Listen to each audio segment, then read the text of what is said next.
Do reviewers actually have to be good at games? That's the question that's arisen recently with Polygon supercalifragilisticexpial atrocious gameplay in their first 30 minutes of Doom video that was uploaded to their YouTube channel. Comments and ratings have since been disabled, but get good was the obvious sentiment among people that watched the gameplay and pondered, if this is the person that is going to do the review for the game, should we trust their opinion given that their aim is even worse than the Schwantz's? No, of course my name wasn't actually mentioned, but you get my drift.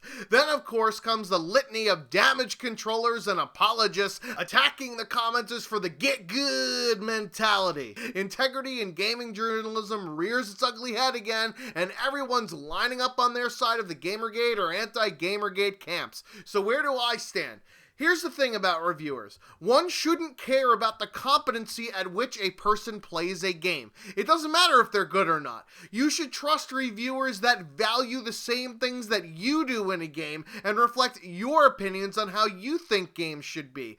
All reviewers have their preferences and hierarchy of which elements of games matter more to them. I know some of you guys like my perspective in the reviewing of various different demos that have come out this year, and I'm certainly not setting the world on fire with my gameplay.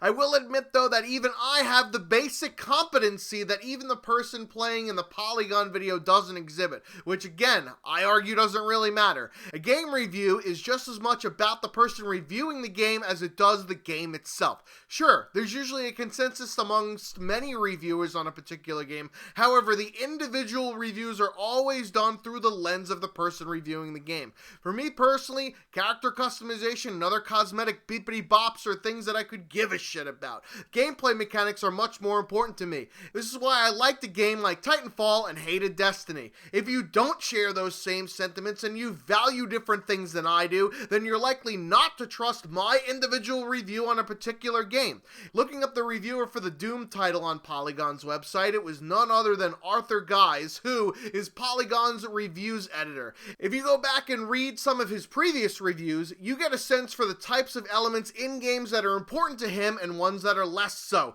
He's reviewed many shooter games, including Advanced Warfare, Destiny, and The Division, along with past broadcasts on his own personal Twitch, showing off Titanfall and even 90 minutes of Doom footage with him playing on Facecam. So, the reviewer obviously has experience with FPS games, and if you compare the stream footage to the YouTube video, it's obvious that it's two completely different people playing the game, which should put some gamers' minds at ease about their reviewers at least being competent in FPS mechanics.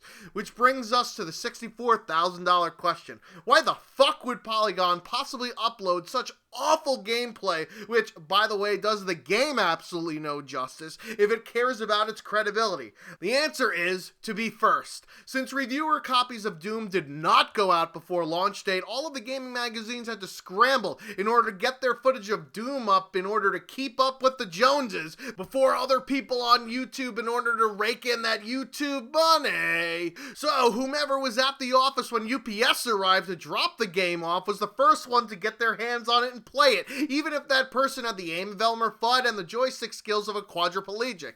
This is not just a problem for gaming media, but for news media in general. People would rather be first than be correct, and that often leads to tons of inaccuracies or even worse, getting something completely wrong, and that gameplay certainly falls under that. It's completely wrong to showcase that game with that gameplay. That gameplay portrays not only Doom in a bad light, making the game seem clunky or difficult to control, but also Polygon in a much worse one. Certainly the negative publicity is now much worse than the positive of having 30 minutes of Doom footage before anybody else on the internet does. To me, this is far worse than the supposed breach in gaming journalism's integrity by having an incompetent person reviewing the game, even though it's not the case in this scenario. Putting your name on something this shit just to get it out first is unacceptable on every level. You have to be a complete complete idiot with your head in the sand to not realize that gaming publications are paid off by publishing companies that buy ad space in their magazines or on their websites, which directly or indirectly influences their objectivity to review their products. Keep this bias in mind whenever you read reviews by people who directly benefit from the product they're reviewing. And stop using GamerGators as a scapegoat to brush the question that needs to be asked under the fucking rug. While I can agree with some of the apologists here that there's a lot of the get good gamer culture that alienates people that are more casual gamers with creating an artificially higher barrier to entry, in this scenario, it seems more people are asking why Polygon would upload something of this terrible quality which doesn't do the game justice.